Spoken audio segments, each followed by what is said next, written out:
Bonjour à tous et bienvenue sur Déclic Numérique, j'espère que vous allez bien. Aujourd'hui on va parler du choix du développement de nos photos en couleur ou en noir et blanc. C'est parti.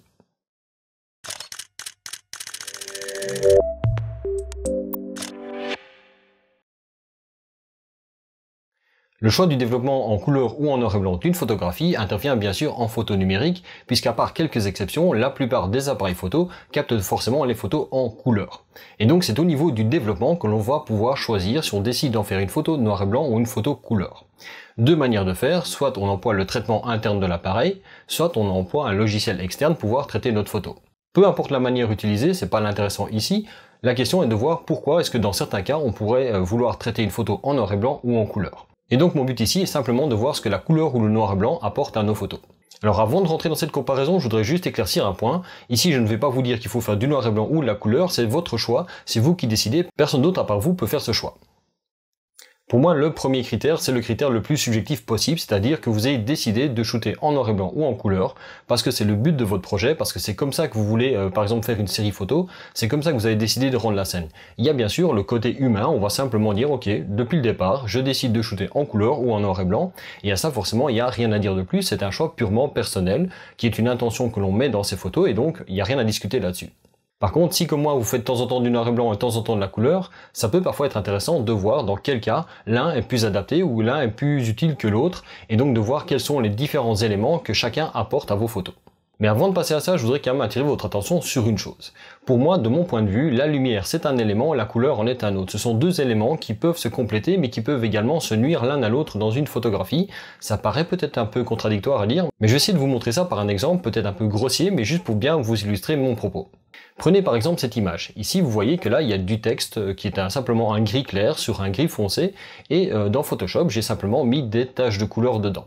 Qu'est-ce que l'on perçoit? Simplement, on arrive à lire le texte, mais vous pouvez voir notamment que les différentes couleurs gênent un petit peu la lecture. Ça, c'est le premier élément que je veux un petit peu mettre en évidence, c'est que les couleurs et la lumière peuvent parfois simplement se gêner l'un l'autre, c'est-à-dire les contrastes de luminosité et les contrastes de couleurs peuvent parfois simplement interopérer de manière positive comme négative.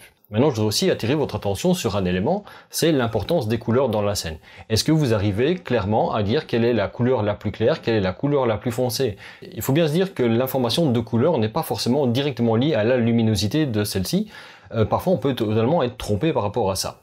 Pour vous montrer ça, simplement, je prends cette image et maintenant je vais simplement mettre le niveau de saturation à 0. Donc au niveau de Photoshop, la seule chose que j'ai fait, c'est de créer un calque de teinte et saturation et de tirer la saturation à 0. Alors comme vous pouvez le voir maintenant, d'une part le texte est beaucoup plus lisible puisque j'ai enlevé une information de la photo, je simplifie en fait ma photo, donc j'ai moins d'éléments gênants dans la photo, j'en parlerai un petit peu après de ce principe-là. Mais également, parfois les impressions de luminosité des couleurs ou d'importance des couleurs que vous aviez dans la scène sont peut-être contradictoires par rapport à ce que vous voyez au niveau du noir et blanc. Donc ça, c'est les deux éléments que je voulais mettre en évidence, c'est que d'une part, les couleurs et la lumière peuvent parfois simplement interopérer de manière positive comme négative, mais aussi qu'on peut éventuellement être trompé sur une impression de luminosité due à la saturation des couleurs. La raison pour laquelle je vous présente ça de cette manière-là, c'est tout simplement parce que je pense qu'il y a des cas dans lesquels la couleur a un intérêt, dans lesquels elle n'a pas d'intérêt, et que dans ce cas-là, on va pouvoir, en fonction de ce que l'on veut donner comme rendu, de voir ce que l'on veut montrer, éventuellement les émotions que l'on veut faire passer, on va pouvoir choisir d'intégrer ou non les couleurs dedans, sachant que bien sûr, il n'y a jamais une seule règle, c'est toujours vous qui faites le dernier choix. Donc voici maintenant mon point de vue quant au noir et blanc. Qu'est-ce que ça apporte au niveau de la photo ? Premier point évident, bien sûr, le noir et blanc implique qu'il n'y a pas de couleur. Alors juste pour précision, quand je dis noir et blanc, je sous-entends toute photo achromatique, c'est-à-dire une photo dans laquelle il n'y a pas d'information de couleur, que c'est juste simplement une photo monochrome avec une seule couleur qui apparaît dedans, que ce soit vraiment du noir et blanc, du sépia, peu importe. Le fait que la couleur soit absente de la photo fait qu'il y a en fait moins de distraction. Donc dans certains cas, simplement le fait de décider de shooter en noir et blanc ou de développer sa photo en noir et blanc va simplement faire que l'on va pouvoir minimiser l'impact des couleurs dans la photo pour pouvoir à ce moment-là donner de l'importance à un autre élément. Et cet autre élément est à ce moment-là la lumière, les contrastes et les jeux de lumière qu'il y a dans la scène. Donc l'absence de couleur permet d'une part de se concentrer sur la lumière et d'autre part aussi de simplifier sa composition. Mais bien sûr, tout ça implique de ne pas avoir d'informations de couleur non plus qui parfois servent à la composition aussi bien sûr. Un autre élément que je trouve très important au niveau du noir et blanc, c'est le fait que ça donne un aspect un petit peu intemporel à la photo. Alors je vais prendre intemporel au sens assez large du terme, tout simplement parce que les couleurs peuvent être témoins de certains éléments, que ce soit au niveau de l'époque dans laquelle la photo a été prise, que ce soit au niveau de la saison, que ce soit au niveau de l'ambiance, de l'heure de la journée.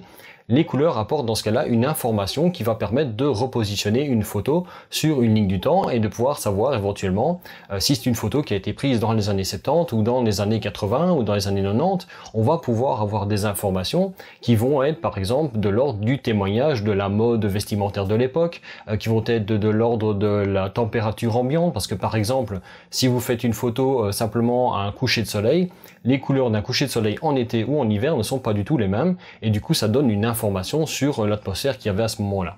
Donc pour moi, le noir et blanc permet vraiment d'enlever cette information qui permet de rattacher la photo à un moment temporel bien précis, que ce soit au niveau d'une saison de l'année, que ce soit au niveau de l'heure de la journée. Bien sûr, il y a la luminosité pour ça aussi, mais ça n'empêche que genre un coucher de soleil ou l'heure bleue le matin ou le soir, c'est pas tout à fait la même chose.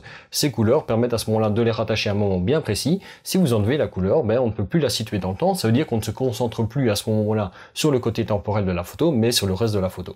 Un autre élément pour lequel je trouve que le noir et blanc est très utile, c'est quand on veut mettre en évidence des formes, des géométries, des trames. Là, le noir et blanc va permettre en fait d'un petit peu épurer la photo et de se concentrer sur tout ce qui est type de structure. En fait, le noir et blanc, c'est simplement l'information de texture, c'est les informations de jeu de lumière et de contraste de la photo principalement. Et donc si on enlève la couleur, on se concentre uniquement sur ces éléments-là. Ça peut même être utilisé en portrait pour mettre l'accent sur les traits d'un visage par exemple. Donc vraiment le fait d'enlever la couleur de nouveau va permettre de mettre en évidence le reste, c'est-à-dire les contrastes de luminosité. Et qui dit contraste de luminosité dit texture, dit forme, dit géométrie. Alors, autre élément que je trouve important avec le noir et blanc, c'est qu'en enlevant l'information de couleur, on détache notre perception de la réalité. Nous percevons le monde en couleur, et à partir du moment où ces couleurs ne sont pas présentes dans la photo, on a moins tendance à la comparer avec notre vision normale, ce qui permet à mon sens d'obtenir des photos noir et blanc qui se détachent de la réalité sans que ce soit choquant, alors que là, en couleur, ce serait beaucoup plus difficile parce que justement, dès qu'on a des couleurs, on a tendance à vouloir les voir comme on a l'habitude de les voir, et ça devient très vite choquant. Alors pour la couleur, c'est un petit peu le même principe, si ce n'est que c'est totalement les arguments opposés. Le fait de rajouter la couleur fait que l'on rajoute une information, et cette information peut être utile ou non, on peut choisir de l'incorporer ou non. Par exemple, un développement couleur va permettre d'exprimer la richesse des couleurs. Prenez simplement l'exemple d'un coucher de soleil. Si vous le mettez en noir et blanc ou en couleur, vous n'aurez pas du tout le même rendu. Généralement, un coucher de soleil, c'est justement les couleurs qui en font toute la beauté. Et dans ce cas-là, forcément, enlever les couleurs reviendrait à enlever tout ce qui est intéressant dans la photo, à moins que la seule chose qui vous intéresse dans la photo, ce soit les contrastes. Mais si maintenant c'est justement l'ambiance du coucher de soleil que vous voulez mettre, forcément, les couleurs deviennent intéressantes. Sans doute pour moi, le plus important avec la couleur, c'est que ça nous rattache au côté réaliste des choses. En opposition de ce que j'ai dit pour le noir et blanc, le fait d'avoir les couleurs dans la photo fait que l'on s'attend à voir certaines couleurs apparaître dans la scène. Par exemple, notamment au niveau des tons de la peau, au niveau des couleurs des vêtements, du ciel ou des choses comme ça, on va vraiment pouvoir à ce moment-là exprimer une réalité. Donc je pense que la couleur, dans une certaine mesure, permet d'avoir des photos réalistes, c'est-à-dire des photos qui expriment la réalité des choses, sans pour autant vouloir aller dans l'extrême. Je veux dire, c'est pas pour ça qu'il faut que la photo soit telle quelle et que l'on veuille simplement prendre un moment du temps et ne rien exprimer à travers, mais ça va permettre de montrer la réalité d'un environnement, la réalité d'une scène, avec son côté temporel, de pouvoir exprimer la saison, de pouvoir exprimer l'époque dans laquelle on se trouve, d'exprimer par exemple les modes, les couleurs utilisées, l'environnement dans lequel on se trouve.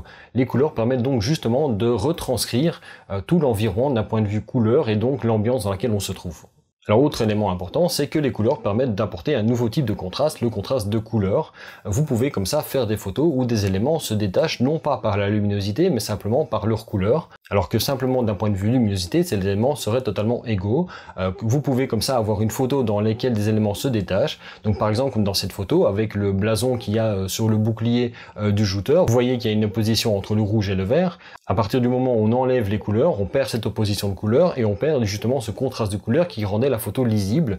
Donc dans certains cas, la couleur est nécessaire à la bonne lecture de la photo parce qu'elle permet justement de détacher un sujet, non pas par la luminosité, mais par la couleur. Et enfin, le dernier élément que je trouve intéressant pour les couleurs, c'est que ça permet parfois d'exprimer une émotion juste à travers des couleurs. Notre impression que l'on peut avoir par rapport à des couleurs chaudes ou des couleurs froides est totalement différente, et donc on va pas avoir la même sensation en regardant la photo. Regardez tout simplement la colorimétrie dans les films au cinéma pour voir comment on peut retransmettre une impression par rapport à la scène. Prenez par exemple des films où il y a des scènes filmées dans le désert, généralement vous allez avoir des couleurs qui sont assez chaudes mais aussi assez dures. de manière à pouvoir retranscrire cette information de chaleur. Si vous avez plutôt une scène qui est filmée au coin du feu, vous allez avoir des lumières très chaudes mais avec des lumières très douces. Donc vous voyez que du coup les couleurs peuvent donner une impression quant à la scène dans laquelle on se trouve, de manière peut-être à pouvoir un peu plus immerger le spectateur dans la scène. Et ça, je pense que c'est aussi un intérêt majeur des couleurs, c'est que comme on peut à ce moment-là interpréter une information en plus, si c'est bien utilisé, on peut à ce moment-là en fait immerger clairement le spectateur dans la scène et lui faire ressentir un élément juste par une question de couleur et pas juste par rapport à la lumière. Bien sûr, c'est tout à fait faisable aussi côté luminosité, mais parfois la couleur apporte donc simplement un élément en plus. Donc pour conclure, faut-il développer ces photos en couleur, en noir et blanc? Mais en fait, pour moi, il n'y a pas de réponse ultime à ça. C'est purement votre choix. C'est vous qui allez définir en fonction de ce que vous voulez exprimer et aussi simplement votre ressenti par rapport à la photo. Dans certains cas, vous allez simplement vous dire, bah ok, la photo marche mieux en noir et blanc ou en couleur. Et pour moi, il n'y a aucun mal à ça. Ce qui peut être intéressant, c'est éventuellement d'aller analyser la photo et de voir pourquoi la couleur est utile ou pourquoi elle n'est pas utile. Et dans ce cas-là, peut-être l'utiliser comme une expérience pour la suite. Mais quoi qu'il en soit, le choix de le faire en couleur ou en noir et blanc n'appartient qu'à vous, et c'est totalement votre choix. Voilà donc ce que je voulais vous dire par rapport au choix de développement d'une photo en couleur en noir et blanc. J'espère que ça vous aura plu. Si jamais vous avez des questions, des remarques ou des commentaires, n'hésitez pas à les faire dans les commentaires, ils sont là pour ça. Quoi qu'il en soit, si cette vidéo vous a plu, comme d'habitude, likez-la, commentez-la, partagez-la, n'hésitez pas à vous abonner à la chaîne et activer les notifications. Vous pouvez également me suivre sur Facebook via le groupe et la page Facebook de Déclic Numérique. Il y a également le compte Twitter de Déclic Numérique et mon compte Instagram. Comme d'habitude, vous retrouvez les liens de tout ça à la fois dans la description de la vidéo, mais aussi dans la bannière de la chaîne. Et sinon, moi je vous dis à la semaine prochaine pour une nouvelle vidéo sur Déclic Numérique.